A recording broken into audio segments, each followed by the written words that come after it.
So, it's probably no surprise to you that my interest in Pikmin has greatly diminished over the last 4 years. I went from being super hyped for Pikmin 3, sniffing out any new info like crack cocaine and uploading it immediately to my channel, re-uploading trailers and such like that. And now, I'm pretty disinterested in Pikmin overall. I still love the franchise and love the games, but I never see myself going back to it or really craving any new info on Pikmin 4. I'm kind of just indifferent at this point, and I was wondering today, why is that? I used to be so in love with this franchise. What happened? At first I thought the game series gets updated so infrequently, I got tired of waiting. Nothing new is happening with the franchise, so it's not exciting anymore, which would be the logical conclusion, but at the same time, there's games like Super Mario Sunshine and Sonic Adventure 2 Battle that I can look fondly upon, still love with a burning passion, and replay whenever I feel like it. And even though those franchises are frequently updated, those are still my favorite games in said franchises, besides maybe Mario Odyssey outdoing Sunshine. But Sonic has never been quite as good as Adventure 2, in my opinion, and I've been frequently disappointed with the series, but I still love it, probably even more than Pikmin at this point.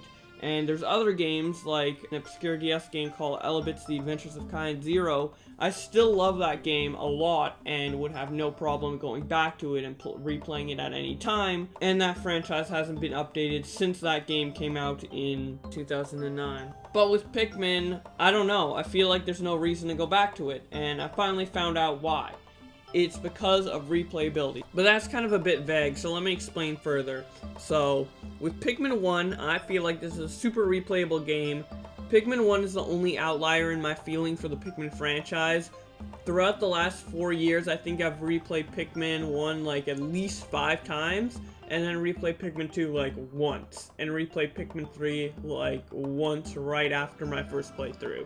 I like Pikmin 2 the best out of all these games, so why would I replay Pikmin 2 so infrequently, and Pikmin 3 as well, especially compared to Pikmin 1? And the reason is replayability. So with Pikmin 1, the game, let's say, is about 6 hours to complete. If you know where everything is like me, you know where all the treasure pieces are by heart, it would only take about, on average, 6 hours to beat. About 10 to 15 minutes of that time is going through the boring ZZZ Day 1, where you do the linear thing to just get the 25 Pikmin, get the engine, and leave. But right after that 15-minute mark, you go into Day 2, and you are free to get all of the treasures you want. There's still some restrictions in going to areas based off how many ship parts you have, and based off the yellow Pikmin and blue Pikmin, but unlocking all the major areas, basically all the areas except for the final trial, and getting all the color of Pikmin would only take maybe about 1 more hour for an experienced player. And then everything past that, you are free to do whatever you want in any order, and it's a free-for-all. And that's what makes Pikmin super fun for me, is that aspect of just going out and collecting everything you can with access to almost everything. And you can still even do that in Day 2 by, like, trying to get as many pieces as you can within the day limit, because you're not really super restricted in where you can go and what you can do in the day. The only thing restricting you is the time limit. Now, when we go over to Pikmin 2, it's a lot more linear and rigid, especially for the beginning part of the game. So, there's the first day where you rescue Louie, there's the second day where you're forced to go into the Merchant's Cave, and all you can basically do is purple Pikmin. Then there's the third day where you're still super restricted in what you can do. Basically, the only thing you can do is get white Pikmin, break down the gate, and get the globe, and you can optionally do the Hole of Beasts, which is just a pretty easy cave in general, but I guess there is that option, but still it's kind of like a linear task you need to do. That's like the only thing you can do. You can't really explore the rest of the map as freely as you can in Pikmin 1. And then after that, you were still kind of restricted because you don't have all the Pikmin types, and the Pikmin types greatly unlock the other areas. So once you get to the perplexing pool, you are highly encouraged just to get the yellow Pikmin and then go back to the Awakening Wood and get the blue Pikmin. So by that time, you've already been playing the game for about 5 hours, which is the majority of your playtime with Pikmin 1, and during all that time, you've mostly been restricted to doing one task at a time, and then the game opens up into being super open, and that's what I love about Pikmin 2, and that part of Pikmin 2 is what makes me love the game. Everything past getting all of the Pikmin types. Before that, the game can be really boring, really predictable, and it just feels like a chore to play through, in my opinion. Especially with like the style of Pikmin, I feel like the enjoyment comes from like the strategy and the multitasking and trying to get all the ship parts in time and trying to do everything in a certain time limit. But you don't really get to that point until like 5 hours into Pikmin 2. Maybe 4 hours, maybe I'm exaggerating with the 5-hour thing, but you get my point. Like, the game, the actual core enjoyment of the Pikmin franchise doesn't start for me in Pikmin 2 until you get that deep into the game. And then it's even worse with Pikmin 3, because with Pikmin 3, the boring parts, like the super restrictive day 1 type parts, aren't ludicrously long as in Pikmin 2, but it kind of persists throughout the entire game, because there's always getting that core drive key that you need, and then you go and try to fight all the bosses of each area, and you get every single Pikmin type and unlock everything in the game at the very end of the game.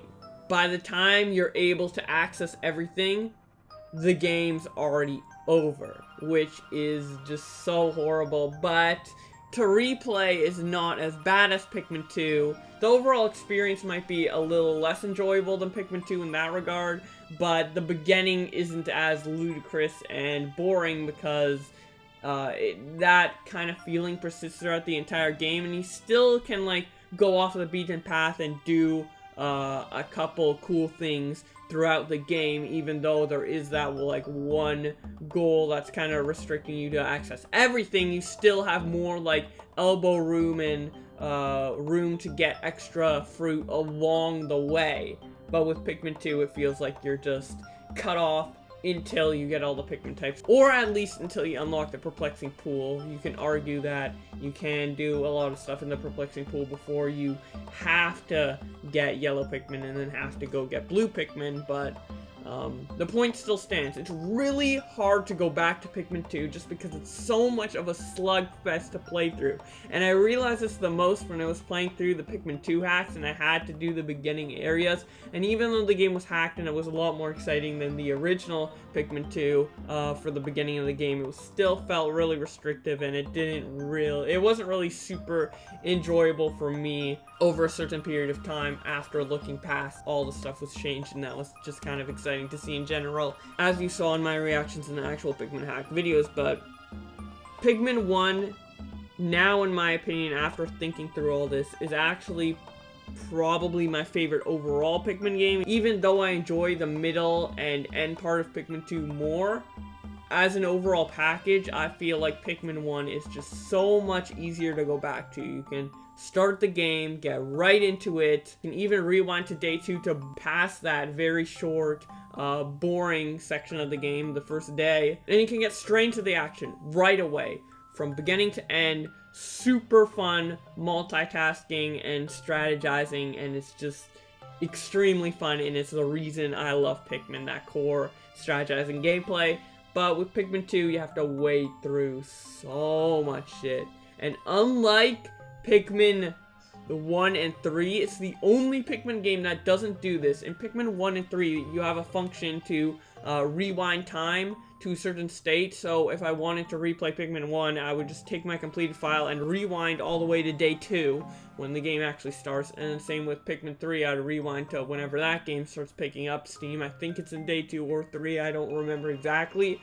But I'll just rewind to when that game starts picking up steam, and I can just start going right away. But in Pikmin 2, you can't do that. It's the only game where you can't do that, even though it would be the most useful in that game. I would just always rewind to day 5 and start from all my Pikmin types.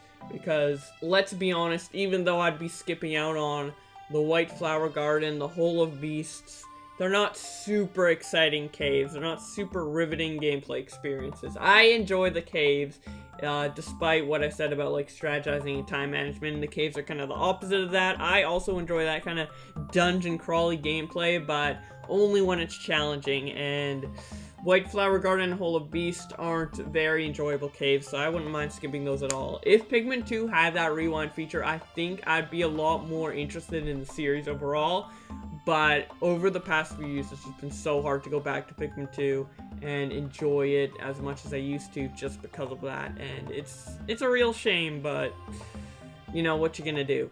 I still love Pikmin, but I don't have the same burning passion to just go back to it and play it as much as I do with games that you can start right away, like Sonic Adventure 2, Super Mario Sunshine, and the original Pikmin. So that is why I'm not really into Pikmin as much anymore. Also, League of Legends has been corrupting my life. I'm just kidding with the corrupting part. I love League of Legends a lot, but yeah, that is why I haven't been into Pikmin as much lately. I will still react and try to do a lot of videos on Pikmin 4 when that eventually gets announced, and I'm gonna still continue to ignore Hey Pikmin. I know some people in the comments are gonna be like, hey, what about Hey Pikmin?